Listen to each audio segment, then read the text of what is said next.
Aleluia. Amém. O Senhor é Deus, sempre será Deus, né? Vamos abrir nossas Bíblias lá em 2 Samuel. 2 Samuel, capítulo 23. 2 Samuel, capítulo 23. 2 Samuel, capítulo 23, a partir do versículo 1. Diz assim: estas são as últimas palavras de Davi. Todo mundo achou aí? 2 Samuel, capítulo 23. Essas são as últimas palavras de Davi. Isso é o que diz Davi, filho de Jessé. Davi que foi tão exaltado. Davi, o homem ungido pelo Deus de Jacó. Davi, o amável salmista de Israel. O Espírito do Senhor fala por meu intermédio.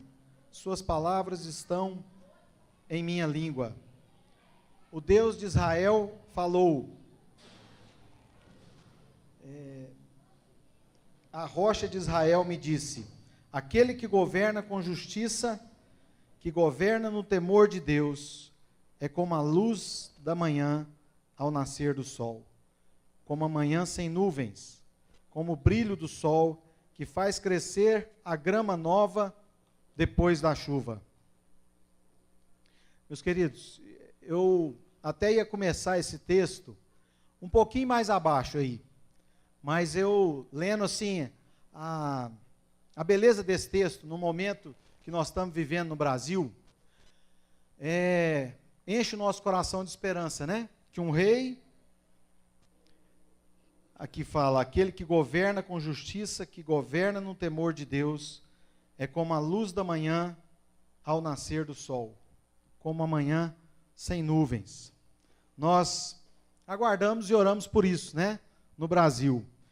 E aí Davi continua falando a respeito da família dele, porque Davi, ele ia ser quem? O precursor de Cristo. Então, o reino de Davi estaria para sempre sobre Israel, através de Jesus.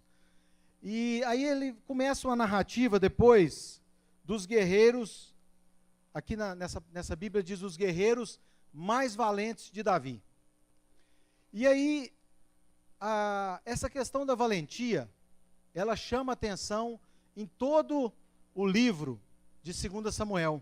Se vocês depois quiserem ler, mas eu falo assim, é um livro, né, os dois livros de Samuel são extremamente interessantes, contam basicamente a história de Saul, a história de Samuel, antes de Saul, depois Saul, e a história de Davi. Então, praticamente, o livro de 2 Samuel encerra a história de Davi.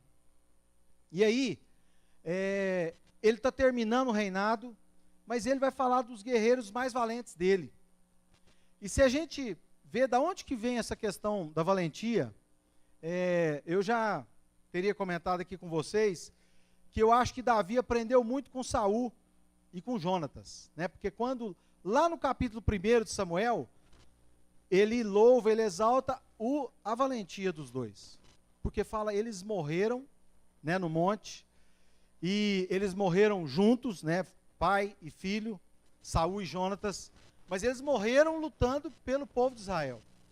Eu sei que a maioria às vezes dos pregadores, dos teólogos, acabam falando do que Saul fez de negativo, mas de Saul, Davi aprendeu a valentia. E porque, de fato, Saul foi um rei que defendeu o povo de Israel. Defendeu, lutou contra os filisteus, lutou contra vários reis. Algumas vezes ele quis ir além do que Deus pediu. E isso é que foi um problema para Saul. Mas ele de fato foi um rei muito valente. E agora, Davi, na hora de fechar a sua vida, ele vai falar dos valentes que o acompanharam. E é interessante que nessa época, a valentia fazia parte, assim, para que um rei prevalecesse, de fato. E então ele vai falar de alguns deles. Teve valente que sozinho venceu 800 homens. Teve valente que sozinho venceu 300 homens. E por aí vai. E Davi vai descrevendo. Mas eu queria destacar com vocês, lá no versículo 13, versículo 13. Fala o seguinte, nesse mesmo capítulo, né? 2 Samuel 23, versículo 13, fala assim: durante a colheita, quando Davi estava na caverna de Adulão, o exército filisteu acampou no vale de Refaim. Os 3, que faziam parte dos 30, um grupo de elite entre os valentes de Davi, desceram para encontrá-lo em Adulão. Nessa ocasião, Davi estava na fortaleza e um destacamento filisteu havia ocupado a cidade de Belém. Davi comentou: como seria bom beber água pura do poço que fica junto ao portão de Belém. Então, os 3 atravessaram as fileiras dos filisteus, tiraram água do poço e a trouxeram a Davi. Ele, porém, se recusou a bebê-la. Em vez disso, derramou-a no chão como oferta ao Senhor. Que o Senhor não permita que eu beba desta água, exclamou. Ela é tão preciosa quanto o sangue desses homens que arriscaram a vida para trazê-la. E Davi não a bebeu. Esses são exemplos dos feitos desses 3 guerreiros. Meus queridos, pela sequência que a gente lê aqui esse texto, nós somos, às vezes, levados a pensar que, por exemplo, Davi falou isso para que alguém fizesse. E não era verdade. Davi pensou alto. Sabe quando a gente pensa alto? Né? Davi pensou alto. Davi pensou como o poeta pensou, né? Que teve saudade da sua terra. Davi pensou alto. Ele lembrou do poço. Aonde que Davi fora criado? Davi era de onde? Davi era de Belém. Então, muitas vezes, ele bebera desse poço. E os comentaristas dizem que o poço, a água desse poço era realmente especial. Era cristalina. Era pura, como o texto falou. Então, ela era diferenciada. Davi bebera desse poço. Então, na sua infância, na sua adolescência, enquanto pastor de ovelha, Davi conhecia bem esse poço. E ele expressa essa saudade, mas alguns comentaristas dizem que ele não sabia que os guerreiros estavam ouvindo o que ele falou. Mas aqueles guerreiros ouviram e de pronto eles atenderam. Mas talvez a gente também, o texto, nos deu uma impressão assim, que foi uma coisinha rápida, né? Que eles ouviram Davi falar, foram lá, atravessaram o acampamento dos filisteus, coisa de meia hora. Pegaram a água e voltaram. Mas não era bem assim. Esse lugar que Davi estava era distante de Belém de 25 a 30 quilômetros. 25 a 30 quilômetros. Agora vamos fazer uma conta comigo. 25 a 30 quilômetros a pé. Vai dar mais ou menos quantas horas de caminhada? Vai dar umas, assim, para andar rápido, vai dar umas 5, 6 horas de caminhada. Certo? 5, 6 horas de caminhada aqueles homens tiveram para pensar assim, né? Nós vamos fazer isso ou nós não vamos fazer? Nós vamos ousar fazer isso ou nós não vamos fazer? Sabe? Mas assim, pelo que a gente vê, não houve aqui, pela sequência do texto, não houve dúvida no coração deles. Eles ouviram e partiram para buscar aquela água. Caminharam então em torno de 6 horas, eu estou falando se caminharam rápido, 5, 6 horas, para atravessar o exército, um acampamento do exército mais poderoso da terra de Canaã naquele momento. Os filisteus dominavam a terra de Canaã, dominavam boa parte dela, eles tinham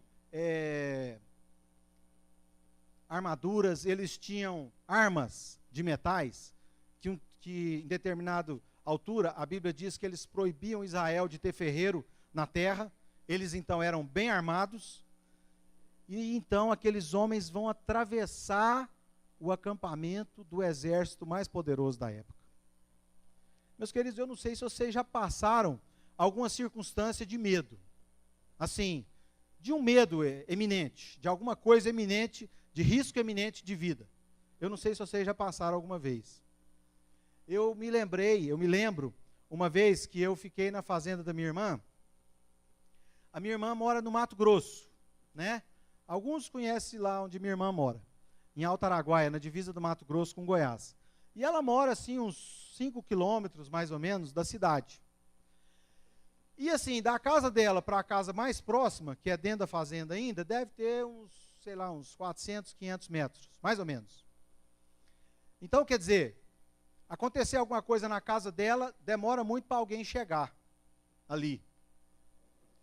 E aí o esposo dela viajou, ela devia ter poucos anos de casado, eu fiquei lá na casa dela, dormindo no andar de cima, e ela dormindo no andar de baixo. Gente, eu acordei, eu não sei se eu não tinha dormido, devia ser mais ou menos 00:30, 1h.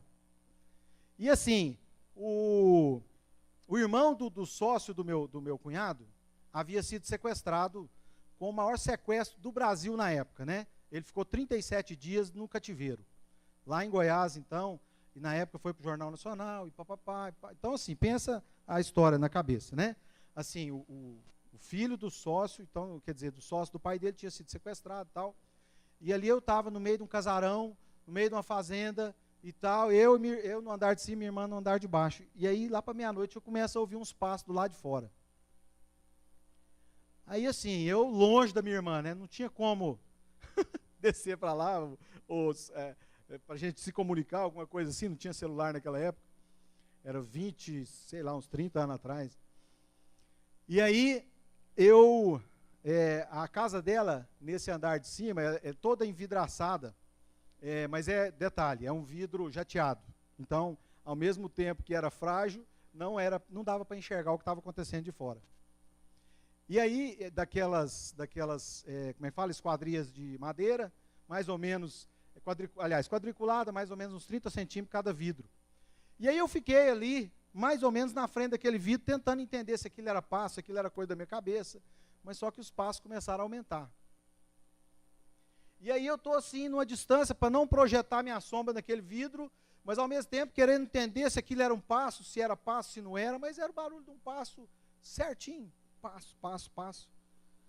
E aí na hora que eu estou assim, mais ou menos perto do vidro, uma coisa se lança no vidro.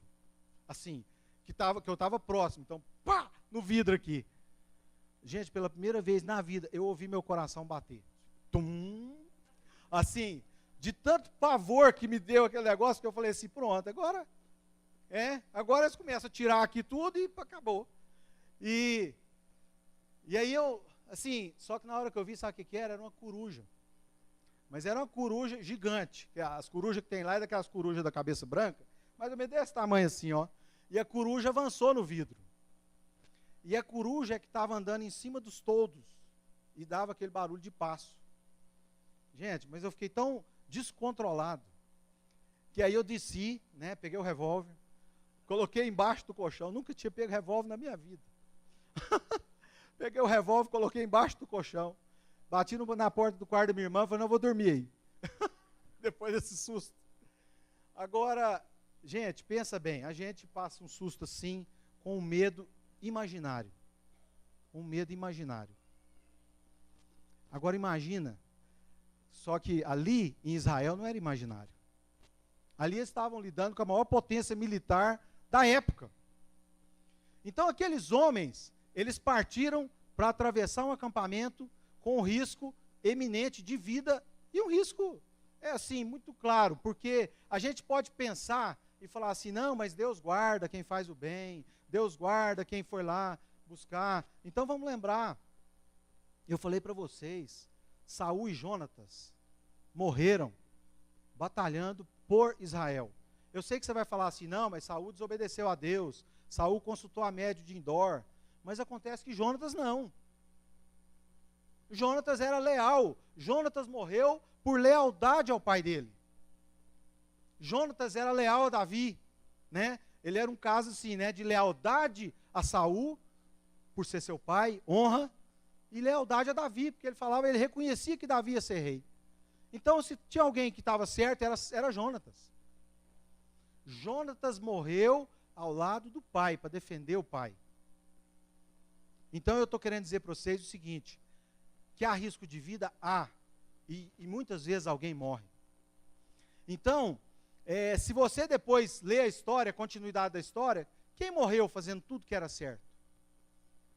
Quem na história de Davi morreu fazendo tudo que era certo? Urias. Urias morreu por ser fiel. Urias, Davi havia cometido adultério com Batseba. Davi chama Urias para se deitar com ela e passar a fazer de conta que o filho que estava lá era dela. Só que Urias não deita com a mulher dele, porque o soldado não se deitava com a mulher em tempo de guerra. E Davi faz de tudo para Urias deitar com a mulher. Embebeda ele, para ver se ele esquecia, para ver se ele voltava, sem saber o que estava fazendo. E Urias morre fazendo tudo que era certo. Urias foi colocado na frente do exército, aquela frente que ia. Na invasão da cidade, tinha um grupo que ia de frente. E geralmente esse grupo de frente era atingido por quem? Pelos flecheiros que ficavam em cima do muro. Então eram os famosos bucha de canhão. Eles iam para, é lógico que eles tinham esperança de não morrer, mas o risco era muito grande de morte. E Urias foi. E Urias se submeteu e morreu. Esses homens, eles estavam plenamente conscientes do risco que eles corriam. E eu pergunto, por que eles correram esse risco? Porque, cá entre nós, se a gente começar a racionalizar, a gente podia falar assim: Davi, você está com vontade de beber aquela aguinha, meu filho, lá de Belém, mas vamos fazer o seguinte, vamos beber uma água mais de perto aqui, uma água, que não tem tanto perigo. Daqui lá tem 25 quilômetros. É certo que daqui 2 quilômetros, 1 quilômetro, deve ter um poço aqui que a água é quase igual. Certo? Não vamos tentar a Deus, não. Por que nós vamos passar no meio da fileira do inimigo? Não é? Acho que a gente raciocinaria dessa forma. Para que tentar a Deus? Para que ser tão valente? Nós vamos fazer o seguinte: se você está com muita sede, você vai topar qualquer água. E nós vamos tentar buscar uma boazinha para você. E depois, quando a gente tomar a cidade e tudo, você bebe a água que você quer, vai ser até bom, que aumenta a vontade de você tomar. Não é? Nós, muitas vezes, Deus está falando para nós, faz desse jeito. Aí você fala assim: não, Deus, eu vou fazer quase desse jeito. Não é? O Marquinhos falou hoje aqui sobre a reunião de oração. Às vezes Deus está colocando no seu coração, vai lá na reunião de oração. Aí você pensa: amanhã eu vou. Amanhã eu vou. Amanhã eu vou. E eu nunca vou. Deus muitas vezes coloca no seu coração para você falar de Jesus para uma determinada pessoa, mas você pensa assim: não, e se eu cair no ridículo? E se eu cair no ridículo? E se eu falar e onde é que fica a minha reputação? Eu falei, eu ousei, e onde é que fica? Mas esses homens, vocês sabem por que esses homens, eles não se importaram com a vida deles? Vocês sabem por quê? Vocês sabem de onde que surgiram os valentes de Davi? Quer ver? Volta aí na sua Bíblia um pouquinho, lá em 1 Samuel 22. 1 Samuel, capítulo 22. 1 Samuel, capítulo 22, diz assim: Davi fugiu de Gate e se escondeu na caverna de Adulão. 1 Samuel, vocês entenderam, né? É no livro anterior, o capítulo 22. Aí diz assim: quando souberam disso, seus irmãos e parentes foram encontrá-lo. Logo, outros começaram a chegar. Pessoas aflitas, endividadas e descontentes. Tem algumas versões que diz assim: amargurados de espírito, não tem? Amargurados de espírito. Davi acabou se tornando o líder de cerca de 400 homens. Então, quem eram os valentes de Davi, gente? Da onde surgiram os valentes de Davi? Que tipo de gente que era? Era gente que estava endividado, era gente que estava desesperançado, amargurado de espírito. Esse era o tipo de gente. E de repente esses homens começam a se tornar valentes. E aí então nós poderíamos falar sobre né, a capacidade de liderança de Davi, de pegar gente desacreditado e transformar em gente valente. E falar, poxa vida, né? Então Davi era um grande líder. De fato, Davi era um tipo de Cristo. E como rei, ele foi o rei da história de Israel, mais justo, o rei que amou mais seu povo, que se sacrificou mais pelo seu povo, e que, por exemplo, ele não se achou digno de tomar aquela água. Mas assim, então aqueles homens, eles sabiam que eles não tinham vida antes de Davi. A vida deles, alguns comentaristas falam que alguns deles eram perseguidos por Saul. Então, ou seja, eram homens jurados de morte, seja dos seus credores, eram homens desacreditados. E aí então, esses homens começam a andar com Davi, e daqui a pouco eles vão progredindo, eles vão, né, assim, trabalhando a sua autoestima. Davi sendo usado por Deus naquele grupo para trabalhar a autoestima. Os homens então, eles se tornam outros homens. Mas eles sabiam de onde eles saíram. Então eles falavam assim, se nós morrer, nós morremos bem. Porque olha quem era a gente, olha quem a gente era. A gente era homem desacreditado. A gente era homem, né, que não tinha esperança. A gente era homem amargurado de espírito, homem endividado, nós não tínhamos perspectiva. Se a gente morrer, a gente morre bem já. E aí então eles vão lá buscar essa água. Eles vão lá buscar a água do jeitinho que Davi queria. Davi queria água do poço, queria água fresca. Eles vão lá buscar essa água para eles. Só que, meus queridos, Davi sabia o que era correr perigo de morte. Quando ele estava nessa caverna de Adulão, uma das vezes, Saul foi cercando o monte dele. Vamos supor, Davi podia ter 400, né? Não era um exércitozinho assim desprezível, era 400 homens. Mas Saul pegou, determinada vez, os 3.000 melhores soldados de Israel para cercar Davi. Os 3.000 melhores. Então, para cada homem de Davi tinha 7 dos melhores para cercar Davi. Davi conhecia o que era a agonia da morte. A agonia da morte te cercar de perto. Então, quando aqueles homens trazem a água para Davi, Davi sabia muito bem o que custou e o que representou aquilo. E ele fala assim, eu não sou Deus para tomar essa água. Eu sou homem como vocês, eu não mereço um esforço desse tamanho. Eu não mereço um esforço desse tamanho. Sabe? E quando eu li esse texto, sabe o que esse texto me lembrava? Me lembrava lá de Romanos 12. Né? Que nós vamos lá para Romanos 12. Romanos capítulo 12, fala o quê? Romanos 12.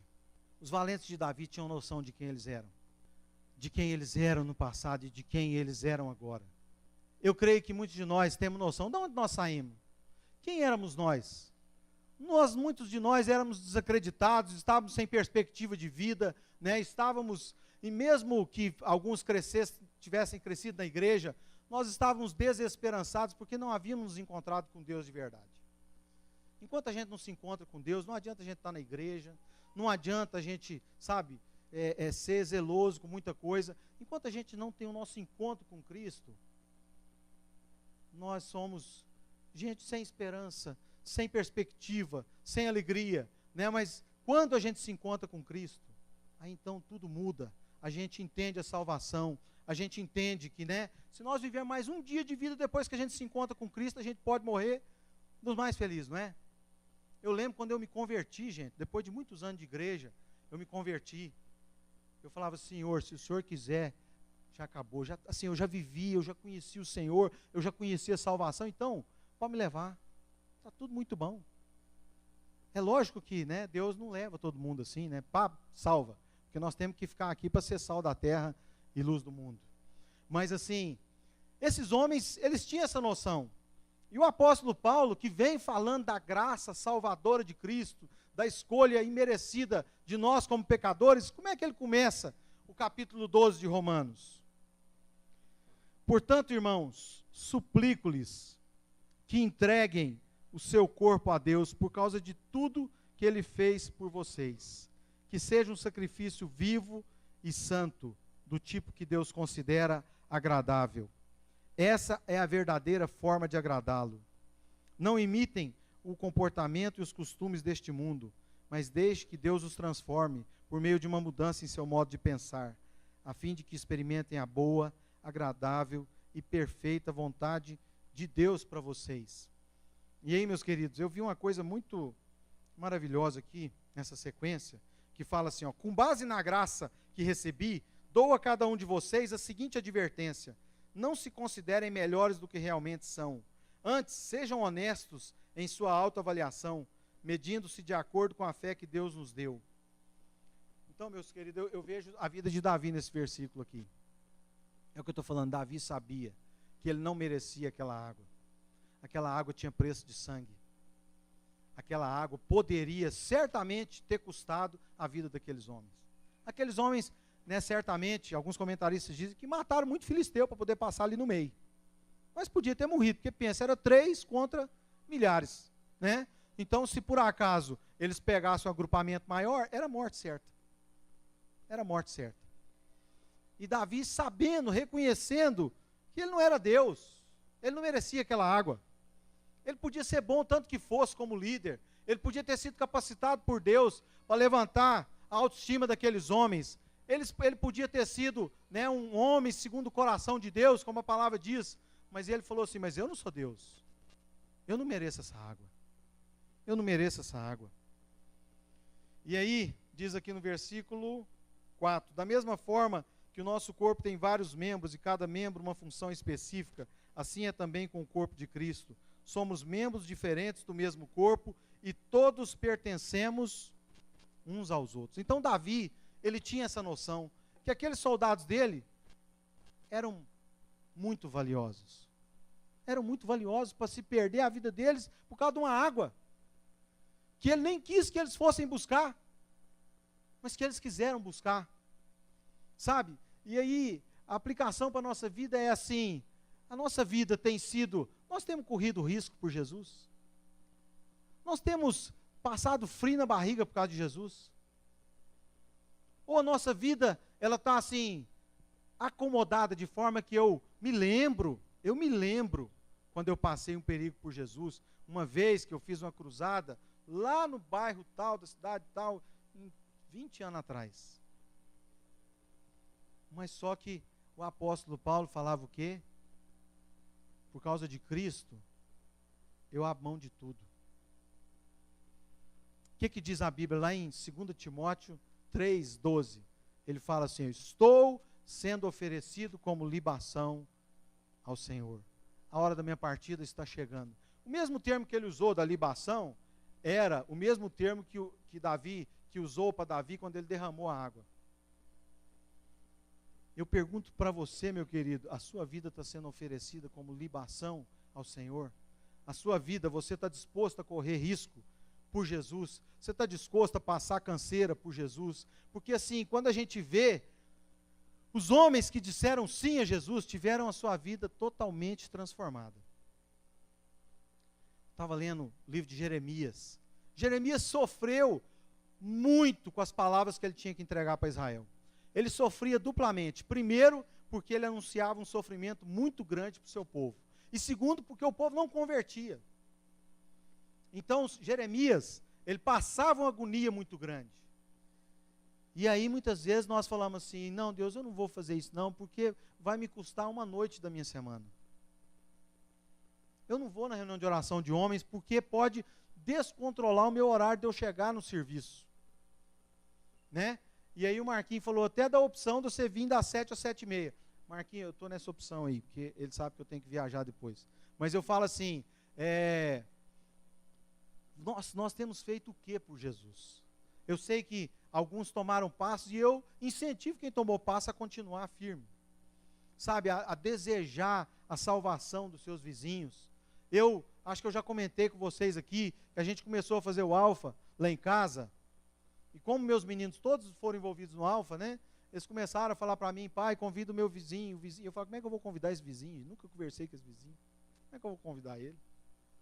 Mas, começo a ficar falando, eu tenho que honrar a fé dos meus filhos, né? Eu vou convidar o vizinho. Aí, com muito custo, eu consegui o telefone dele. Eu falei, mandar um WhatsApp para ele. E eu convidei, ele veio uma vez, veio 2, veio 3 vezes. e abriu-se uma porta de relacionamento para nós. Não é? E eu quero falar para você assim, qual o desafio que Deus tem colocado na sua vida? Qual a pessoa que Deus colocou no seu coração para você alcançar? Eu me lembro uma vez que Deus falou assim, para eu falar com o meu chefe, aquele sonho que você teve essa noite, eu queria te falar isso, isso, isso. E eu falei assim, Deus, mas se ele não teve sonho nenhum?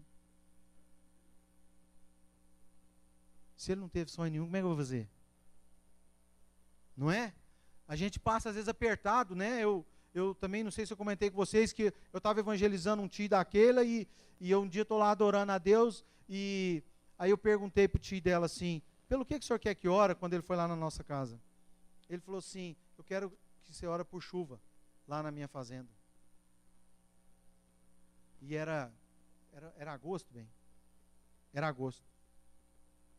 Aí um dia eu estava lá adorando na igreja, lá em Brasília, e Deus falou assim, liga para o tio e fala que amanhã, que essa noite vai chover na fazenda dele. Falei, hã? Liga para o tio e fala que vai chover. E eu liguei para o tio dela, eu falei assim, tio, Deus falou que essa noite vai chover na sua fazenda. Ele falou assim, não, tá beleza, amanhã você vem almoçar aqui em casa, eu vou ligar para o caseiro e eu te falo. Falei, aí cheguei lá no outro dia, ficou caladinho. Aí eu falei assim, acho que ele ficou sem graça, né, de falar que não choveu e por isso que ele não falou nada para mim. Aí, a hora que estava indo embora, ele falou assim, peraí, eu não liguei para o caseiro não. Deixa eu ligar para o caseiro, pera um pouquinho. Falei, não, agora. E aí ele foi lá, ligou para o caseiro, voltou comigo e falou assim, choveu a noite inteira lá na fazenda. Eu falei assim, bom, mas era a reputação de quem, gente, que estava em questão? Não era a minha reputação, se por acaso não tivesse chovido é porque tinha sido eu mesmo que falei. Né? A palavra de Deus fala que se uma palavra não cumpre é porque foi você mesmo que falou. Se foi Deus que falou, cumpre. Mas muitas vezes nós estamos preocupados com a nossa reputação. E aí então você fala, não vou passar vergonha. Eu não vou passar vergonha. Não posso passar vergonha. Gente, esses homens tinham todos os motivos do mundo para não trazer essa água. Eles tinham todos os motivos do mundo, mas eles tinham um motivo que vencia todos, eles tinham gratidão. Eles tinham gratidão por entender o que Davi fez por eles. Agora eu pergunto para vocês o seguinte, o que Jesus fez por nós? O que Jesus fez por nós, por isso que o apóstolo Paulo fala, olha, pelas misericórdias de Deus, se entreguem a Deus todos os dias. Mudem o seu modo de pensar, né, para que vocês venham a compreender a vontade de Deus. Sabe por que muitas vezes a nossa vida cristã parece que assim, meio sem graça, parece que eu estou assim, só vindo na igreja domingo, cantando umas músicas que eu não entendo muito bem, outras eu gosto, outras eu não gosto, e aí então a minha vida está assim, né, daquele jeito, eu chego e vivo a minha semana como se Deus não existisse. É ir para o trabalho, do trabalho eu vou para casa, saber um pouco de notícia, falar mal do governo e tal, e vou viver minha vida segunda-feira, terça-feira, quarta-feira, quinta-feira, até que eu me sinto tão vazio que eu falo, preciso ir lá na igreja de novo. E aí então a vida cristã vai de domingo em domingo, aos trancos e barrancos. Mas eu quero falar assim, sabe por que nós não estamos conhecendo mais? Porque quando Deus fala, você não está atendendo, você não está obedecendo. Aí você fala assim, Fabrício, mas Urias obedeceu e morreu. E eu quero falar assim, e quem falou que nós estamos aqui para poder viver eternamente? Não sei se eu falei para vocês, mas uma vez eu estava falando isso, e aí eu falei assim, gente, tem gente que não tem gente que tem medo de ser missionário. E Deus chamar para um país que tem guerra. E aí os filhos dele, a mulher dele, correr perigo de vida. Mas tem gente que perde o filho em casa. Uma morte mais boba do mundo. E aí eu falei isso e tinha um irmão que tinha perdido o filho afogado na piscina, em casa. E ele falou isso para nós. Então eu falo, muitas vezes nós estamos tentando preservar a nossa vida. Não vou correr risco por Jesus, não vou tentar a Deus, não vou atravessar a fileira do inimigo. Mas sabe o que eu fico pensando? Sabe como é que eu fui ganho para Cristo? Eu fui ganho para Cristo, é lógico que foi através da vida dos irmãos aqui do Sal da Terra, que com muito amor tiveram paciência comigo, que fiquei ali 20 anos para converter, 20 e poucos anos para converter, fazendo de conta que era crente. e tal, mas eu estou falando assim, sabe como é que começou a história da minha vida, da minha família com Deus? Foi através de um americano que veio para o Brasil, evangelizou a minha bisavó. A minha bisavó era uma cristã nominal, né, que tinha lá muita superstição, muita coisa e tal, e ela foi ganha, minha avó adolescente, converteu. Então, sabe, toda vez que eu vejo a ação de Deus na família do meu pai, eu olho para trás e falo assim, e se aquele americano tivesse ficado lá nos Estados Unidos e tivesse pensado assim, não vou para o Brasil não, sabe por quê? Eu vou chegar lá e vou ser rejeitado porque eu sou americano. Eu vou ser rejeitado porque eu vou falar enrolado, o povo não vai me entender. Não é? E uma série de coisas que nós podemos pensar, e se eu for para lá e pegar malária? Né? E se eu for para lá e acontecer isso, aquilo. Então, gente, minha família não tinha sido evangelizada. Nós temos que dar passos como esses valentes de Davi. Sabe assim? É para agora. Aqueles homens não pensaram. Aqueles homens não ficaram matutando, vão fazer uma estratégia, vão juntar um esquadrão para poder ir lá buscar essa água, porque é certo que o povo não ia topar. Vamos fazer um esforço, vamos mobilizar 30 homens, 100 homens, 500 homens para pegar água para Davi. Não ia topar, não ia topar. Eles falaram, vamos nós três. E se tiver que morrer, morremos. Mas nós morremos tentando honrar um homem que tem tudo para ser o rei de Israel, porque os comentaristas dizem que nessa ocasião Davi não era rei. Davi não era rei.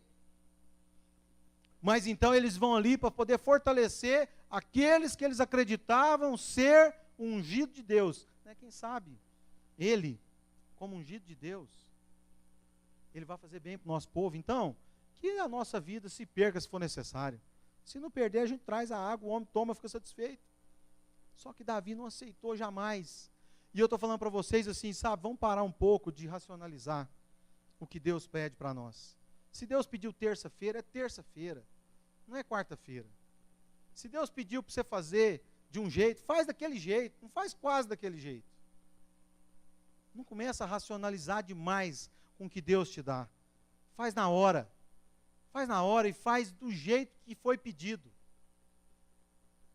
Davi queria a água do poço de Belém. Alguém poderia dizer, aquele poço é muito bom, mas tem um aqui que é melhor. Eu acho que muitos de nós iam falar isso, senhor, tem um aqui que é bem melhor. Aquele poço lá, o senhor é que não está sabendo. Mas Davi cresceu em Belém, queria a água do poço de Belém, e os homens falaram, nós vamos lá agora, atrás desse poço, e nós vamos caminhar 6 horas para ir, nós vamos ter que entrar no meio do exército inimigo, vamos ter que batalhar com alguns filisteus, vamos pegar a água, passar de volta, caminhar mais 6 horas, e vamos entregar a água para Davi. E nós muitas vezes não estamos caminhando nem 6 minutos. Nós muitas vezes não estamos fazendo coisa muito menor. E no entanto, nós estamos perdendo o conhecimento de Cristo, esse experimentar a boa, perfeita e agradável vontade de Deus. O que eu quero dizer para você é que nem sempre é uma garantia de vida longa e de ausência de doença e de luta. Jesus não prometeu para nós, se você me obedecer, você vai ter tudo de bom. Essa promessa foi para Israel, lá no Velho Testamento. Para a igreja, Jesus prometeu o quê? No mundo tereis aflições, mas tende bom ânimo. Amém? Eu venci o mundo. Então, meus queridos, vamos assim, na nossa vida cristã, eu estou falando, vamos tomar a vida desses valentes para a gente aprender. Eu queria desafiar você a, na sua casa, você ler todo o trecho, todo esse texto, 1 Samuel 22, você depois vai lá para 2 Samuel 23, aliás, desculpa, e depois você vai lá para 1 Crônicas 11, que é o texto paralelo desse, e vai ler sobre cada um dos valentes, por que que Deus resolveu registrar a história dos valentes. Tudo que está registrado na Bíblia é para nosso ensino, é para nossa edificação, é para nossa transformação. Então, por que Deus fez isso? Então, leia, medite profundamente nisso. E hoje é um dia especial, primeiro domingo do mês, e nós, pensando no que nós acabamos de falar, de ler, de meditar, em Romanos 12, no sacrifício de Cristo. Nós vamos agora para a ceia do Senhor. Amém? Nós vamos meditar naquilo que o Senhor fez por nós, na forma como o Senhor nos resgatou, aonde nós estávamos, para onde o Senhor quer nos levar. O Senhor quer te levar para lugares mais altos, e aqui não é que você ficar rico, ou você ficar famoso. Pode até acontecer, mas na verdade é para você conhecer melhor a Deus. Vamos orar juntos. Amém? Senhor, nós te agradecemos muito, ó Deus, porque vivemos um tempo diante do Senhor, diante da sua palavra, ó Pai. Ó Deus, nós podemos exaltar o teu nome juntos, e que a nossa vida realmente glorifique o Senhor. Que haja disposição no nosso coração, ó Deus, de permanecer na tua presença, ó Deus, porque realmente nós dependemos de estar aí na tua presença, e ó Deus, receber do Senhor as instruções, para então vivermos e fazermos tudo que o Senhor pedir para nós. Nós possamos fazer, ó Deus, como os valentes de Davi, fazer na hora, fazer com exatidão aquilo que o Senhor nos pediu. Pai, em nome de Jesus, ainda que isso nos custe, ó Pai, nós te pedimos que o Senhor nos capacite, para que nós possamos viver a sua plena, perfeita e agradável vontade na nossa vida, na vida do teu povo, e que a luz do Senhor brilhe através de nós, no nosso país, ó Deus, na nossa cidade, em nome de Jesus. Que o Senhor leve o seu povo para casa em paz, debaixo da graça, ó Deus, maravilhosa do Salvador Jesus Cristo. Ó Deus, debaixo da comunhão do Espírito Santo, e dessa graça redentora, ó Deus, que nos mantém de pé todos os dias, em nome de Jesus. Amém.